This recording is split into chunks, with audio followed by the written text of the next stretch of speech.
The next question is, our Prophet, peace be upon him, said, there is no adwa, contagious disease.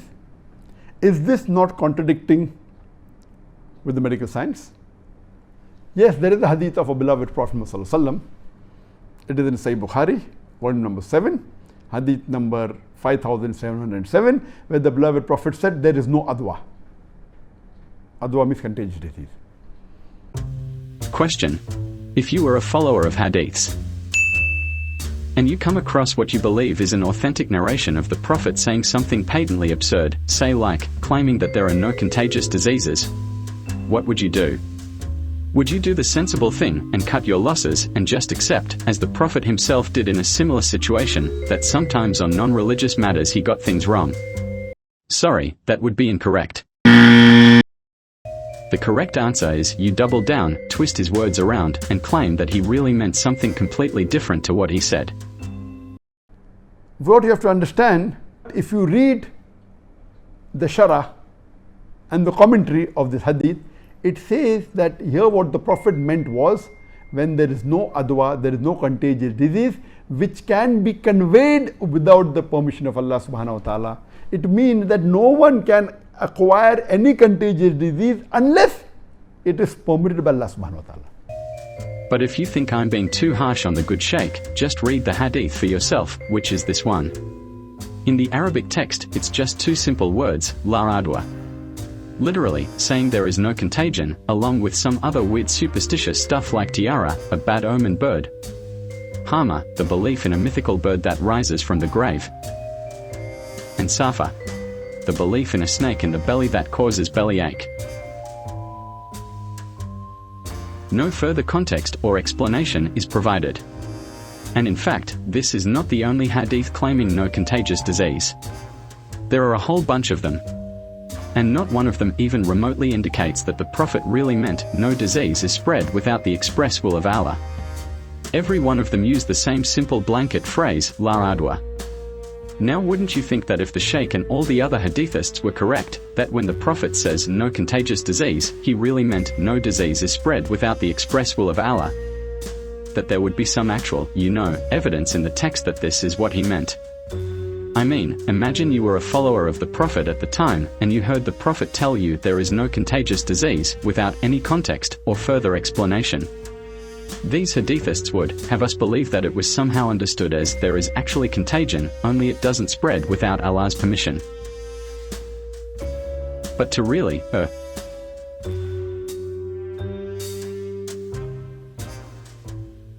consider the no contagion claim in the context of the other claims, i.e. no snake in the belly causing bellyache, la safa, and no bird rising from the grave, la hama. Now I think we can all agree, hadithists and non-hadithists alike, that these things, as well as other things that are also mentioned in the la adwa hadiths, such as a star promising rain and bad omen, are nothing but superstitious nonsense. But contagion is anything but. And yet, in these hadiths, they are all described in exactly the same way. La adwa, la hama, la safa, and depending on which hadith you read, some other clearly superstitious stuff like la tiara, a bad omen bird, and la noa, a star promising rain. So think about this. If hadithists can insist, with no basis whatsoever, that la adwa, no contagion, really means there is contagion, but it can only spread with the express will of Allah, what is stopping you from arguing that la safa really means there is a snake in the belly that causes bellyache, but it can only do so with the express will of Allah?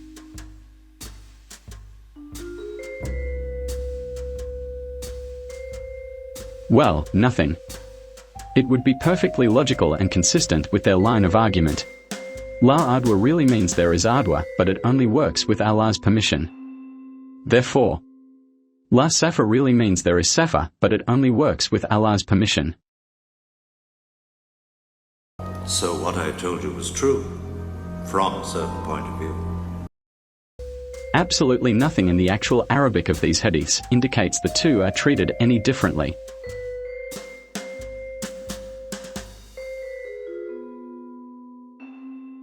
But wait. Didn't the Prophet also say that the healthy should stay away from the sick, and therefore, doesn't this prove that the Prophet did believe that infectious diseases were real? Yes, it's true, there is another sahih hadith where the Prophet is reported to have said, either, don't mix diseased cattle with healthy cattle, or do not put a diseased person with a healthy person. And this is the key piece of evidence that hadithists use to claim that the Prophet really did believe in infectious diseases. Let me make 2 points about this hadith.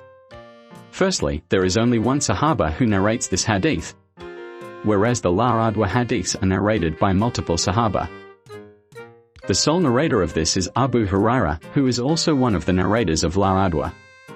As I point out in my other video on La Adwa, Abu Huraira flatly denied narrating La Adwa after he started narrating this hadith. And this denial was recorded in a Sahih hadith from the Muslim collection. Unfortunately for hadithists, since Abu Huraira is authentically reported as narrating La Adwa according to the hadithists' own standards of authentication, this denial by Abu Huraira can only mean for hadithists that he either forgot narrating it or that he lied about it. Either way, this should mark him down as an unreliable narrator on this topic, at the very least. The second point is that warning against mixing the healthy with the sick is not necessarily an acknowledgement of the existence of infectious diseases. It would in fact be consistent with the prevailing view of diseases at the time, which was the Miasma theory. According to this theory, the source of disease was a kind of poisonous gas that emanated from filthy, decomposed matter, known as miasma. People or animals became inflicted with disease when they came into contact with this miasma. So what this means is, when proponents of this miasma theory agree that people or animals can catch disease because they are in the same vicinity, it's not because they believe the disease spreads from person to person, or animal to animal. Rather, they believe it spreads because all those who are infected all came into contact with the same miasma in the same place.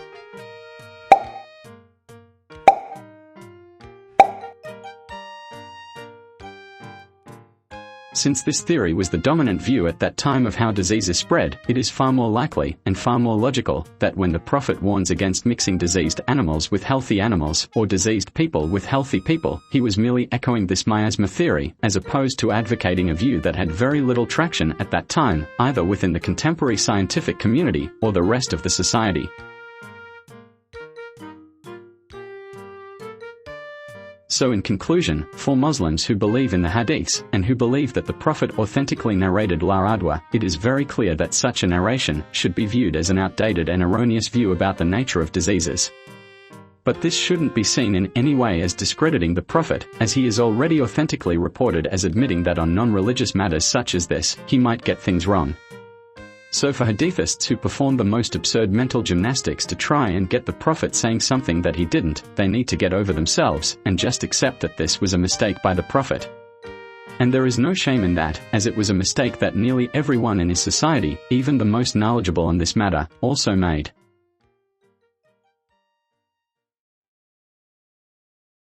Thanks for watching.